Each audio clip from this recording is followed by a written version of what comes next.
Hey, everybody, and welcome back to another episode of Connections with my father, Dr. Randy Bunch, and myself, Cameron Bunch. For those of you who have been with us the past couple of weeks, we've kind of been going over some apologetic arguments. The past few weeks, we've explained what apologetics is and why this need arose for apologetics. And like we said, it's not apologizing for our faith, but it's the Greek word that comes from apologia, which is to make a defense. And so we are making a defense for our faith, as Paul said, to always be ready to give an explanation for your faith. And that's what people do when we give our testimony and when we explain why we believe what we believe. When people are questioning, we're giving a defense. So we talked about that. We talked about how this rise of secularism and materialism and all these different beliefs that started creating a society where God was no longer deemed relevant to a lot of people. And then we moved into the cosmological argument, stating how the world and everything created in it had to stem from, and where secularists came from and where we come from. How did the world start? Was it some big bang that just magically occurred? Or did there have to be something outside of, which is what we ended up ending our argument on, is that even science shows that we have to have something outside of the Big Bang to cause the Big Bang, because there has to be something that transcends time, that transcends power, that is able to cause that Big Bang. And in this week, we are going to be going into the fine-tuning argument. And so that is where you are joining us. So let's start off, Dad, with what is the fine-tuned argument? Yeah, actually, it's got a number of names, and I think it would be good to touch on each one of them, Cameron, because it'll help everybody that's listening to us to understand better what we're talking about and why this is important. I think officially we would call this the teleological argument.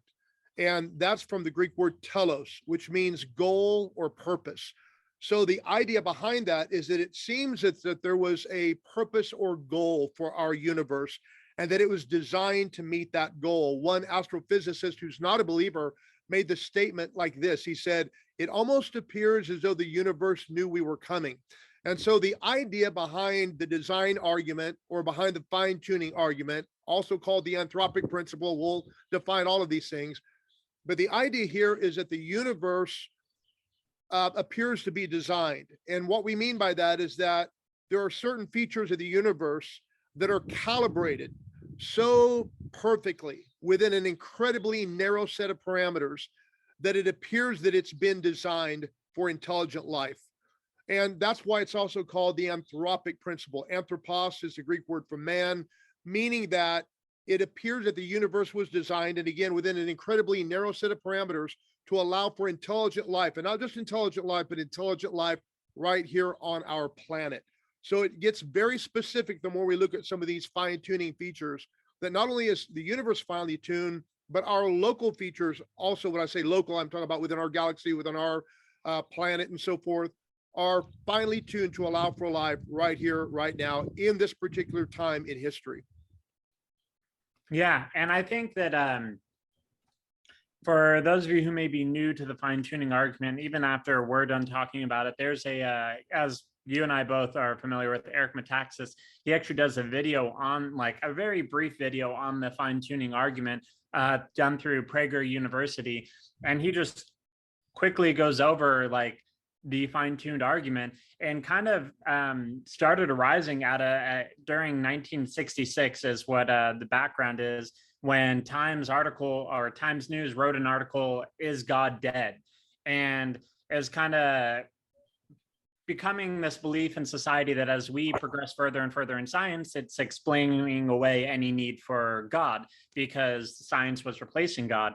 But in that same year, Carl Sagan proposed this idea that for life to exist on another planet, you would just need two factors, and those were the right kind of star and a planet the right distance from that star. And as you and I both know, and as we'll go into, there's a lot more factors now that we determined, because when they originally thought that would have been beyond trillions and trillions of octillions of planets that would have fit that category.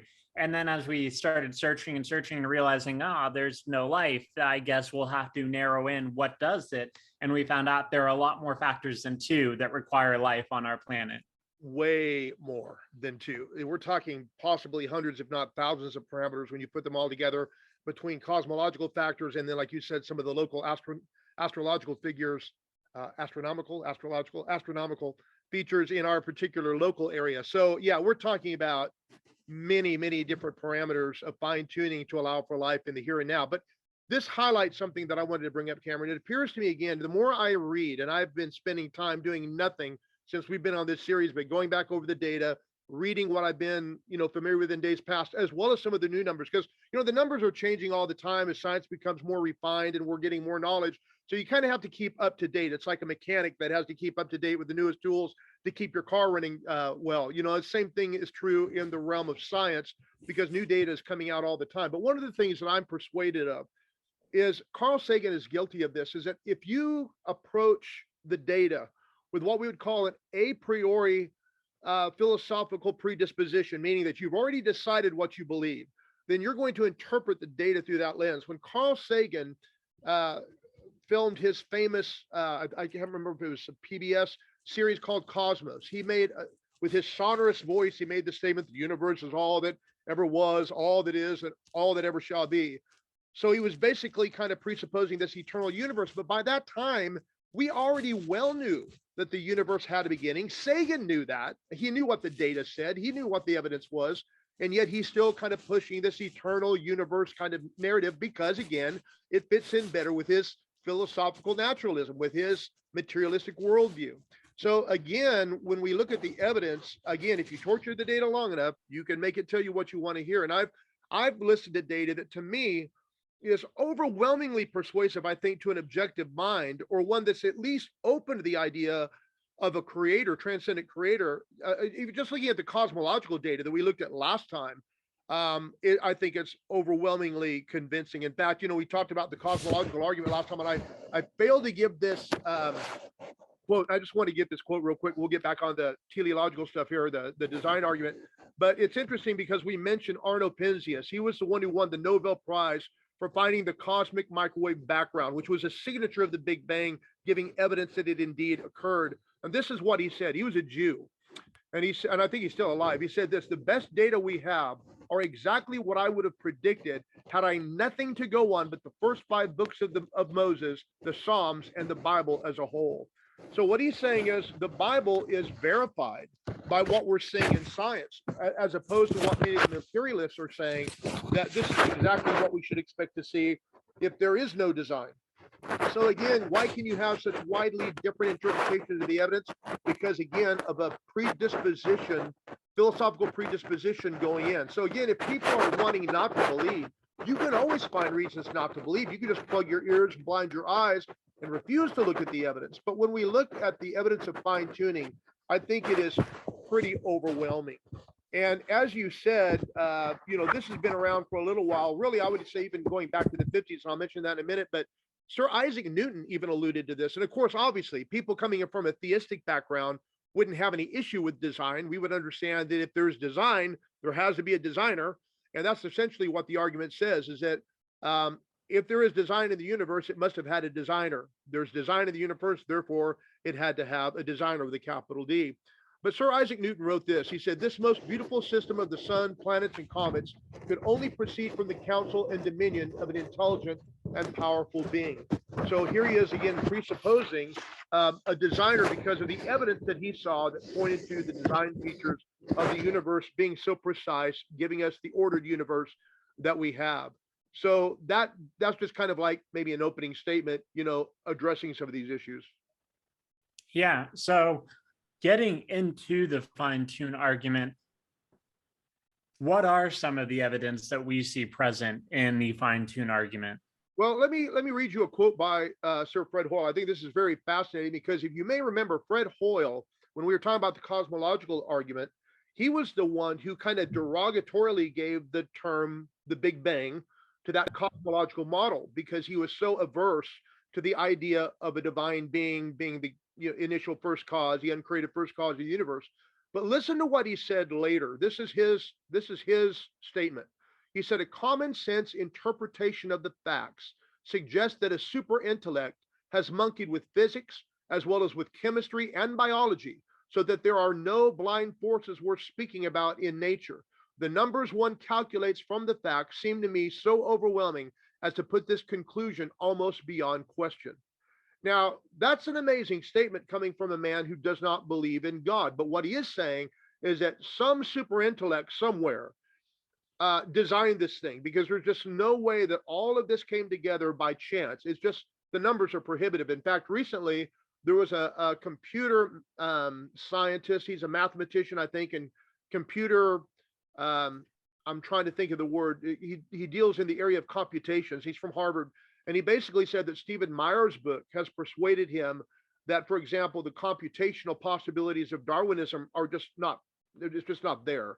That it's too, the features of living organisms are too well designed to have come together by chance. And the same thing is true when we're dealing with the cosmos. Now, what caused Hoyle to have this change of heart? This is dramatic, going from a hard-boiled atheist, trying to find a loophole for the cosmological argument, to saying that, hey, I think it's beyond question that some super intellect is behind this. So what created that? Well, back in the 1950s, Hoyle, who he kind of kicked this thing off with the design argument in a way, because he was looking for how carbon was created. It's in the universe in abundance. All life is carbon based, because carbon is an element that allows for long chain proteins to be developed that are necessary for complex life forms like you and I.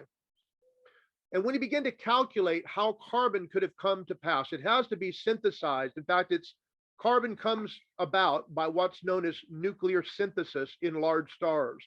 And it has to be the right size star. It has to be hot enough. The gravity has to be fine-tuned to a particular degree, so that helium and beryllium, I believe it is, can synthesize and create carbon. And when he and other scientists begin to look at the computational possibilities, how likely is this to occur? The unlikeliness of it was so extreme, they begin to get what they call hyper exponential numbers. They begin to realize it's almost impossible that this even happened, let alone that we have carbon in the abundance that we do. And so it began to get him to think along this line of potential possibilities for something other than blind chance being responsible for many of the features we see in the universe. And from what I understand from listening to Stephen Meyer, by the end of his life, he was very sensitive and open to the idea of intelligent design. And even physicist Paul Davies, who, again, not a believer, said the impression of design is overwhelming. You highlighted the fact that Christopher Hitchens one time had a camera stuck in his face in a car as he was giving an interview, and they said, what is the most persuasive argument from the other side? Because Hitchens, of course, was this very vociferous atheist, really big on belittling, very pejorative, very much on belittling his opponents in debates. And he said the fine-tuning argument. He said it's one you have to think about. It's not a trivial argument. And so, again, the idea here is that the laws and constants of physics, as well as other factors, are so finely tuned as to allow for intelligent life on our planet. So, like you said, let's get into some of the specifics, some of the numbers, I guess you could say, and the lack of likelihood. First of all, we have to go back kind of to the dawn of the universe. 13.8 billion years ago, we have this cataclysmic event, this tremendous release of energy that we know as, we call it the singularity, the Big Bang, whatever you want to call it.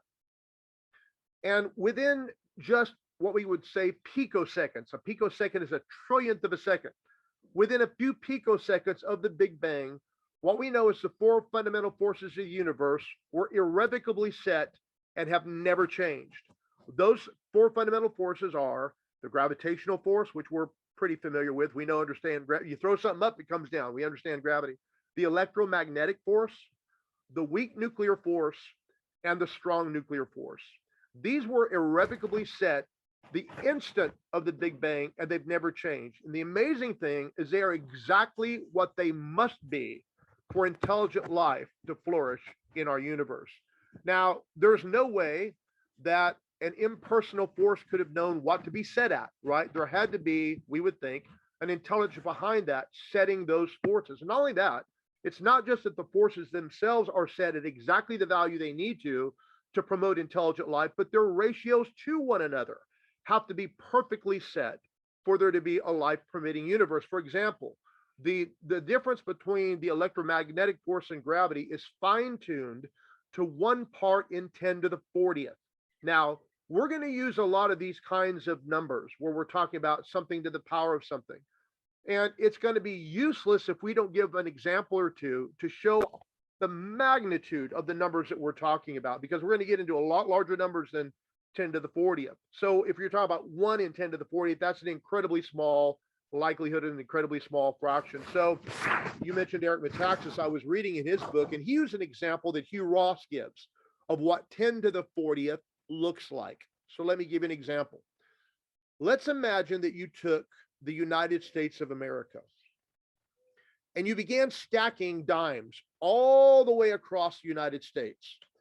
And in fact, we're not going to just stack dimes. We're going to stack them all the way across the United States, and we're going to stack them high, not just covering the mountains, but high enough to where they reach 240,000 miles. That's past the moon, by the way. And not only are we going to do that in the United States, we're going to do that in Canada and Alaska and Mexico, even let's just throw in part of Central America. We're going to stack dimes across the contiguous space of the North American continent and a little bit of Central America. We're going to stack those dimes not only across the continent, but we're going to stack them up to 240,000 miles beyond the moon. Now, if you were just to paint one red dime out of all those dimes, that would be pretty amazing. But that's not 10 to the 40th power. You would have to do that to 1 billion other North American continents with dimes stacked all the way across up to 240,000 miles, and then paint one dime red and then randomly select that out of all of those dimes, that are covering 1 million continents the size of the North American continent. I think we can see that that's an extremely huge number and thus an incredibly small likelihood of choosing one out of 10 to the 40th. If you were to take all the seconds that have passed in the history of the universe, 13.8 billion years, that's only 10 to the 17th seconds. If you were to talk about all the atoms in the knowable universe, in the visible universe, in the seeable universe, that's only 10 to the 80th atoms. If you were to break that down to the subatomic level and talk about elementary particles, that's only 10 to the 90th. So when we're talking about some of these figures, we can understand how extremely large they are, and thus the possibilities out of 1 out of 10 to the 40th, for example, is an incredibly slim likelihood. I mean, that's a huge understatement, but just to give people an appreciation of just how vast these numbers are and how unlikely these possibilities are. And so that's one example of fine tuning, the ratio between the electromagnetic force and the gravitational force. But again, that's not at all even the most impressive. If you were to look at, for example, the weak nuclear force, which is, let me find that, because in fact, let me go back to another one. If the initial explosion in the Big Bang had differed in strength by 1 part in 10 to the 60th, the universe would have either collapsed back on itself or expanded too quickly for stars to form. So again, there's another one.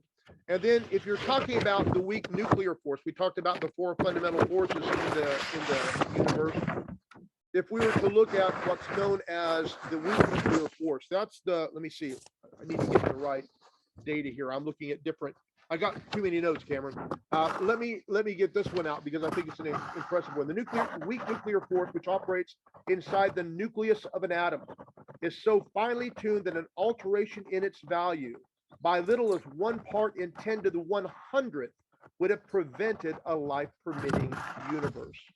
So these are outrageously small probabilities.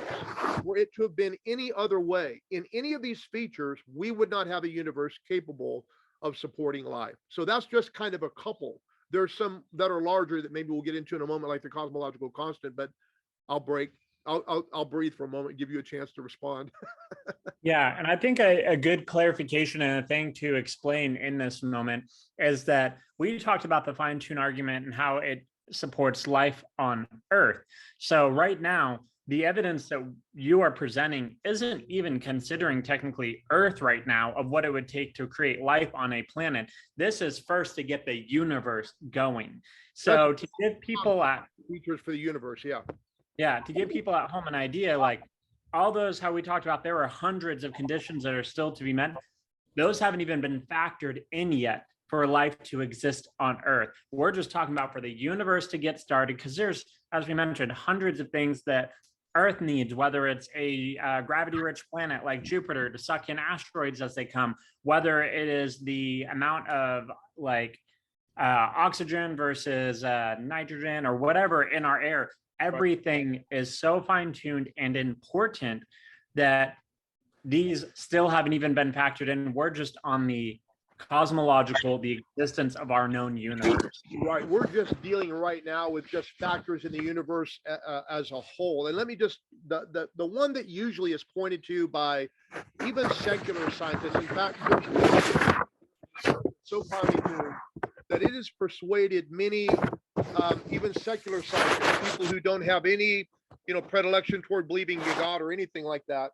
And that is the fine-tuning of what's known as the cosmological constant. Now, we mentioned the cosmological constant last week when we were talking about Einstein and how he set a value to counterman gravity to, maintain a static universe. But the cosmological constant is a real factor in physics. And the cosmological constant is also known as the measurement of the energy density of space, or what is also known as dark matter. Now, dark matter makes up like 70-something% of the cosmos, period.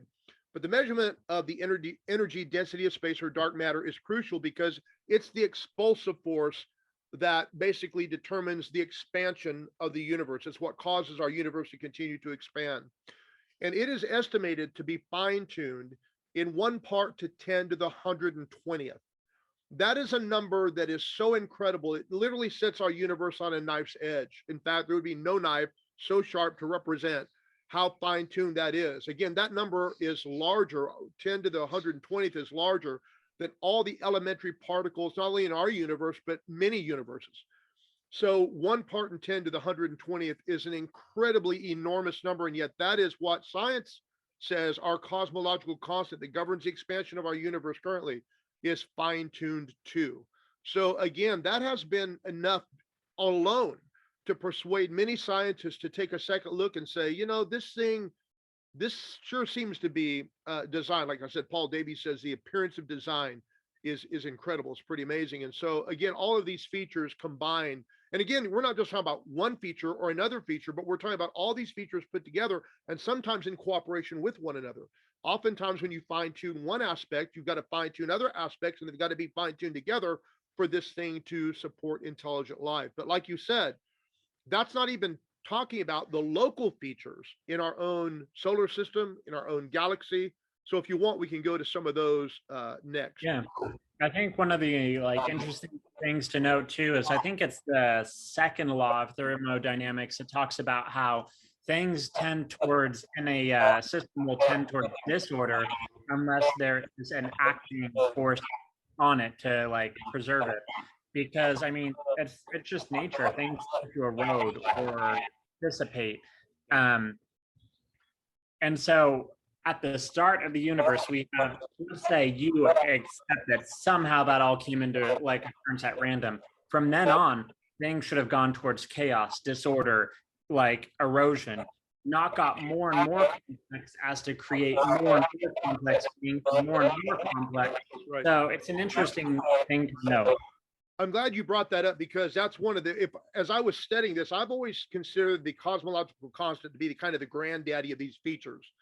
But I found a feature, and it alludes to what you're talking about, that is actually fine-tuned at an exponentially higher level than even the cosmological constant. And that's exactly what you're talking about. It's known as the fine-tuning of the initial conditions of our universe. It's also a measurement of the low entropy. Now, like you said, entropy is a measure of disorder or order. Low entropy means order. High entropy would mean disorder. A high entropy system would be like a black hole because it's complete chaos. A low entropy would be like the beginning of our universe. Our universe started at incredibly low entropy. And the measurement of the distribution of energy and matter at the beginning of our universe, what we call the initial conditions, had to be at such an incredibly low entropy for us to have an ordered universe. If not, we would have had chaos out there. We would not have had ordered galaxies and star systems. We would have had, runaway chaos, or maybe no universe at all. Maybe it would have collapsed back on itself, or maybe it would have expanded so quickly that, matter would have never formed. It could have been any number of ways, and there's nothing to say that it had to be the way that it is. But Roger Penrose took a stab at trying to measure the fine tuning of what we call the initial conditions. And this is what he came up with. He said the initial conditions of the universe, meaning the distribution of mass energy to create that low entropy state so that we could have order in our universe, is something like 10 to the 10th to the 123rd. It's what scientists call a hyper exponential number. In other words, there's just, it's impossible that this thing could have just happened randomly. It was so incredibly fine-tuned at the beginning to create the ordered universe that we have today. It's just absolutely astounding. To me, it's a slam dunk that an intelligence had to be behind it to fine-tune it to that degree. Absolutely. So getting into more the fine tuning for the Earth, what do you think are some of the strongest arguments for the fine tuning of just our local system? I think a lot of it comes down to not just one feature or two, but the combination of them together. We have talked about the fine tuning of the cosmos, and that's caused a lot of scientists to say we kind of have a Goldilocks cosmos. In other words, just the right kind of cosmos to support intelligent life. But when you come down to our local galaxy, our place in the galaxy, our solar system, its place in the galaxy, our place in our solar system, all of these things begin to combine to create what we call the Goldilocks zone, or what's also called the Galactical Habitable Zone. Our solar system is placed exactly where it needs to in our galaxy to support intelligent life on our planet. Now, anybody who looks up in the night sky, up in the mountains, somewhere where it's clear, you can see that band that we call the Milky Way. And what that is, that's one of the spiral arms of our galaxy. We live in what's known as a barred spiral galaxy.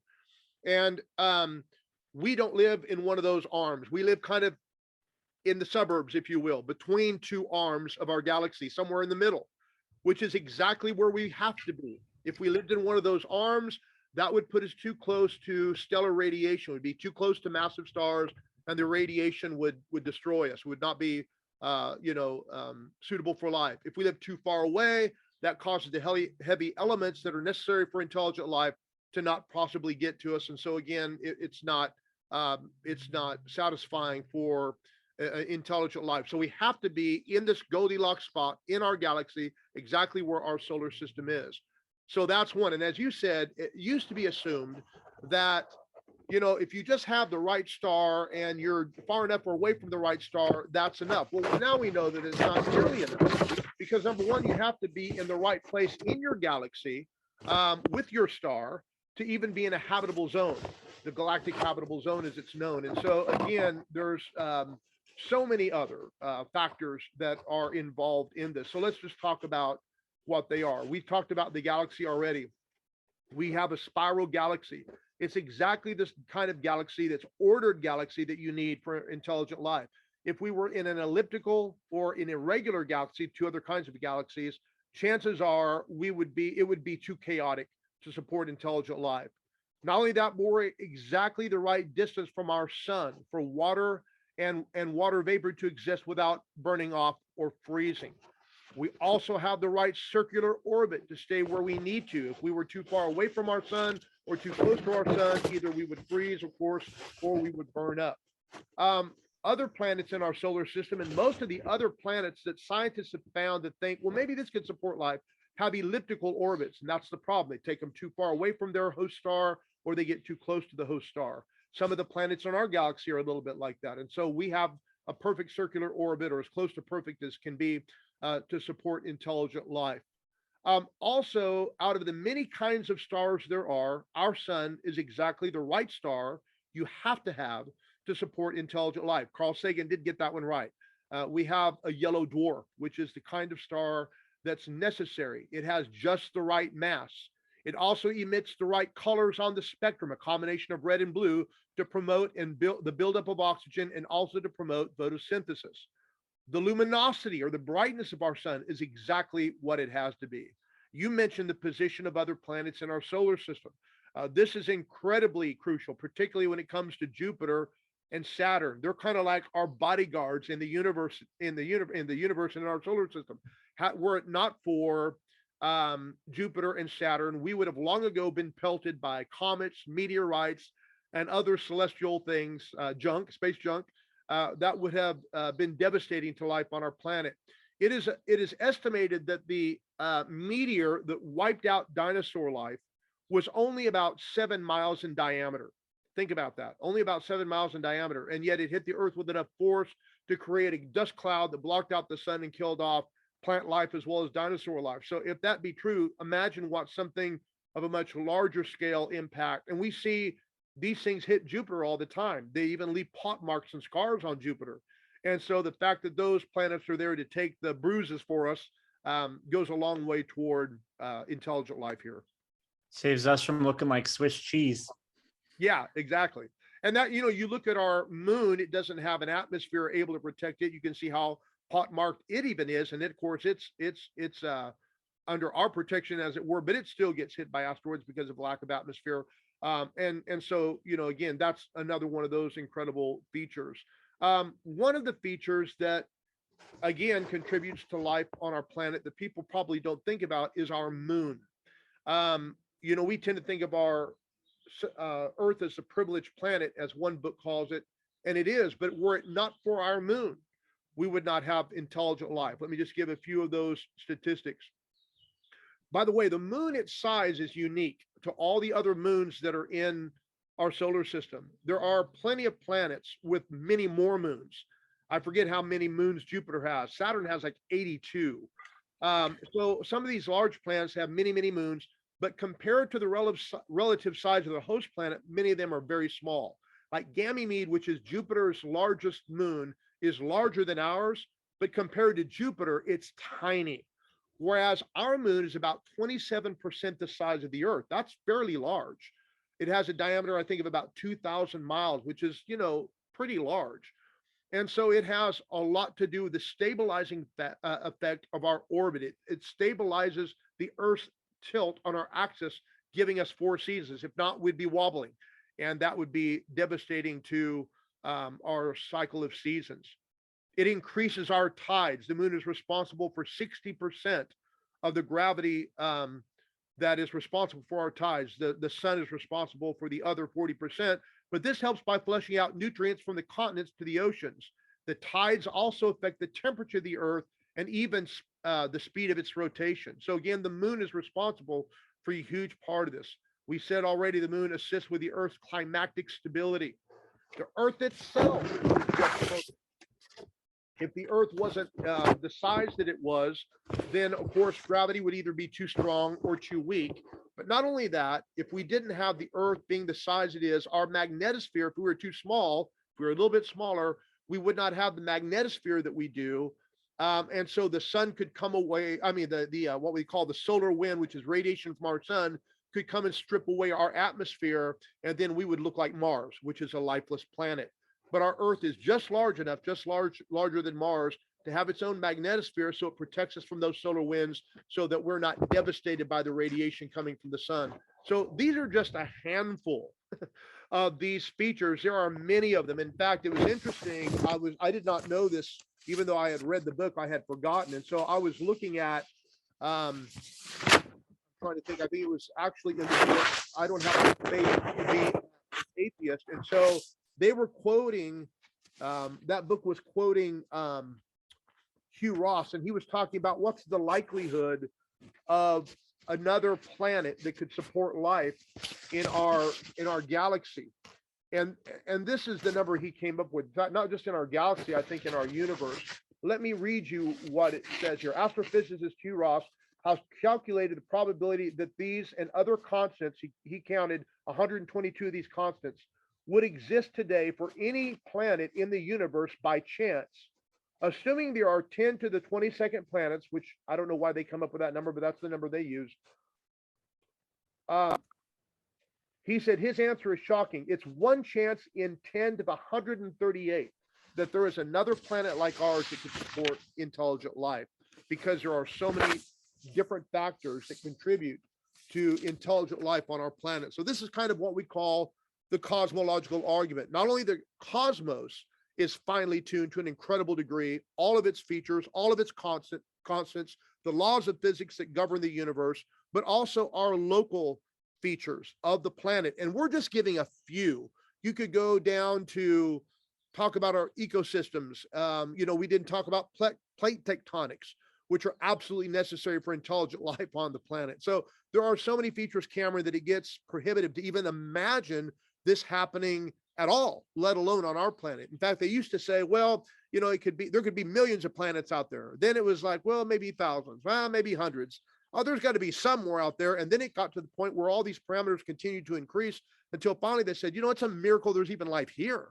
And that's what's persuaded a lot of scientists to kind of come away scratching their heads saying, you know what, maybe this thing is designed after all. And it's not just Christian theists saying this. Some of our leading scientists from the past have said this. Let me read you a quote. I thought this was very interesting. It said, in the 1992 film about Stephen Hawking, A Brief History of Time, Hawking's colleague, distinguished mathematician Roger Penrose, commented, I would say the universe has a purpose. It's not there just somehow by chance. Hawking and Penrose's colleague, George Ellis, made the following statement in a paper delivered at the Second Venice Conference on Cosmology and Philosophy. Amazing fine-tuning occurs in the laws that make this complexity possible. Realization of the complexity of what is accomplished makes it very difficult not to use the word miraculous without taking a stand as to the ontological status of that word, meaning that when he says that it's miraculous, that there's probably a person behind it. Then Stephen Hawking himself said this, it would be very difficult to explain why the universe should have begun in just this way, except as the act of a God who intended to create beings just like us. So these are guys that are not theists. Hawking died, as far as we know, at least an agnostic. And yet he's saying, if you look at the evidence, it's very difficult to imagine that this could have happened without a designer with a telos in mind, a goal, a purpose to create intelligent life. Yeah, so I kind of want to look at this, take a step back from what we're talking about versus what we've talked about in the past weeks and going on. So we looked at the fact that even the idea of the universe coming into existence, the cosmological, had to have a being outside time, space, matter to be able to create something. Then we looked at the chances of that occurring at random and how much had to go into just the universe, which we found out was 1 to the 10 to the 120th for all of the fundamental forces to be finely tuned, for all of these different factors within picoseconds to exist. And then we look at our local system and we find that a lot of these are still so finely tuned per planet, per distance, per atmosphere, per environment, to even when we start looking at different plant life, animal life, all these different things that are required to maintain this ecosystem. And you just get this picture that there's no way this can occur by random. And we're going to be likely going in next week to talk about the fine tuning of humans. I mean, when you look at DNA and different things, and we'll get into that, but you take a look at just even like what you said, what Hawking's and Hitchens's, like these types of men who were vehement and adamant opponents towards Christianity, towards intelligent design, even they look at this and can't surmount a reasonable argument against it. Right. Not that there's just nothing for them to stand on for science basis. Yeah, I don't think so. I think if you look at, like you said, the compound evidence of the cosmological argument and the teleological argument, to me, if you're objective, it's very hard to deny the creator and his intent, the fine tuning behind it. And then when we get into the complexity, what we call the specified complexity of living systems, I think that evidence is even more compelling than what we've talked about so far. When you talk about DNA and that fact that it's an information repository that tells amino acids how to align themselves to create complex proteins to create the intelligent life that we represent. It's interesting to me, though, Cameron, I have watched scientists blow these arguments off like they are irrelevant. And like I said, it wasn't that long ago, I was on Facebook and I was listening to these guys. Somebody had posted something in favor of God. So you get these nasty people who just want to be mean. I mean, it's just a mean-spirited attack against people of faith. So I'm listening to these arguments, none of which were very informed. But what I said was, I posted something on there. I said, listen, I don't think there's anybody on this feed that is smarter than Alan Sandage. Alan Sandage was the heir apparent, if you will, of Edwin Hubble. He is known as the grandfather of astronomy. He is the most brilliant man in his field in science, unquestionably, heralded by all of his peers. He is a born-again believer in Jesus Christ. The evidence pointed him toward his theism. Dean Kenyon, the same way. He is now professor emeritus, if he's still living, I think at San Francisco University. He wrote the book on biological origins from a Darwinian materialistic standpoint, later refuted his own book, and is now a born-again believer. Anthony Flew, who was probably the #1 famous atheist before Richard Dawkins and some of these guys came out in more recent times, likewise became a theist. I don't know if he became a Christian at the point of his death. I don't think he did. But let me read you a quote of what Anthony Flew said. Anthony Flew was a philosopher, I believe from Oxford, known as one of the most brilliant philosophers of his day, but again, an atheist, someone who did not believe in God. But listen to what he said here. He's talking about his change in belief that theism must be true. This is what he said. There were 2 factors in particular that were decisive. One was my growing empathy with the insight of Einstein and other noted scientists that there had to be an intelligence behind the integrated complexity of the physical universe. Again, that would go to both cosmological and teleological arguments. The second was my own insight that the integrated complexity of life itself, which is far more complex than the physical universe, can only be explained in terms of an intelligent source. I believe that the origin of life and reproduction simply cannot be explained from a biological standpoint, despite numerous efforts to do so. With every passing year, the more that we discovered about the richness and inherent intelligence of life, the less it seems likely that a chemical soup could magically generate the genetic code. He goes on to say that there's really, with what we know today, no rational excuse for being an atheist. That is an amazing statement from a philosopher committed previously to materialism. So again, the reason I'm saying all of this is because there are many Christians who have been browbeat, whether in the academy or whether by peers or just intimidated by what they see on, something like a PBS special about creation or whatever, or, the beginning of the universe. We get intimidated. We get cowed by these white lab scientists who profess to know all this stuff. But what I'm telling you is some of the top tier men in those fields, including Nobel laureates, are believers in Jesus Christ, or at least theists, because the evidence has pointed them in that direction.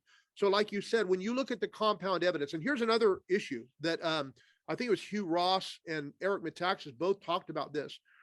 The problem is a lot of times you have a scientist that's only laboring in his particular field. So a lot of these guys that are astronomers, for example, they don't know anything about biological evidence. That's not their field, and vice versa. But when you begin to look at all of the evidence put together, it begins to create this comprehensive, compounded evidence, if you will, for what we would call an intelligent designer. Now, you and I thoroughly believe we just say God, but we say intelligent designer because the point is there had to be an intelligence behind it. There had to be mind behind this. When we get to the complexity of living systems and the fact that information is what determines how we're created, that becomes even more persuasive. Yeah. And I don't want to take too much time. We should probably be wrapping up since we're about 6:45 right now. But we are going to look in the coming weeks or in the next week, at the complexity of life, of what it takes for humans to occur. Because we are created in God's image. We see that from Genesis, the very beginning. And I think that's one of the things where science and Christianity always do disagree of, we are made in God's image, whereas science says we occurred at random. And obviously, there are a lot of Christian scientists now coming and saying that there had to be intelligent design. And I think it's funny because there have been scientists that have like come along and looked at the complexity of humans and said, well, maybe like aliens came and seeded our planet with the nutrients necessary and gave us the biological. And it's like, you're literally going so far as to say aliens are more likely than an intelligent designer. And even though that would still be an intelligent designer, it's not an intelligent designer because it's not a God figure. You know, that's it's interesting you say that, because that's what Richard Dawkins on a documentary that was done called Expelled. They asked him, could intelligence play a role? Yeah, exactly. Ben Stein. And he said, well, maybe like this. And he gave what's called the panspermia argument, that maybe aliens seeded the planet. And I thought, how far do you have to go to believe that aliens with some kind of advanced spacecraft coming from parts of the distance that is prohibited by the very laws of physics they profess to believe could have done this, when you could just say God did it? There's a principle in science called Occam's razor, meaning that you don't multiply causes if it's unnecessary. And yet you find scientists doing that, coming up with unnecessary causes when we have a plausible cause in an intelligent designer presupposed by the Bible, which gives us plenty of evidence that the God of creation is indeed who he said he was and created this the way he said he did. Absolutely. So next week, please join us again for another discussion on some more apologetics argument. We'll probably be wrapping up with that last episode. Maybe if we go into some further questions, if any of you have some, as always, feel free to leave questions. We'd love to be able to answer them, because we don't want to be talking just to talk. We want to be able to encourage and just help you grow your knowledge and introduce you to new concepts that you might not be familiar with. Yeah. So if you have questions, please leave them, but we will see you next time. And as always, Dad, would you like to close in prayer? Yeah. Father, thank you so much for the wisdom that you demonstrated in creating things beyond our comprehension. The numbers we talk about, the impossible probabilities of this happening by chance, baffle the mind, but they also inspire worship. So Father, open our hearts and minds to see it, and beyond that, to see you through it. And Father, we pray that that would be the effect of this broadcast and all of these talks we're doing. We give you thanks and praise for it, Father, in Jesus' name. Amen. Amen. All righty. We'll see you next time. God bless everybody. Bye-bye.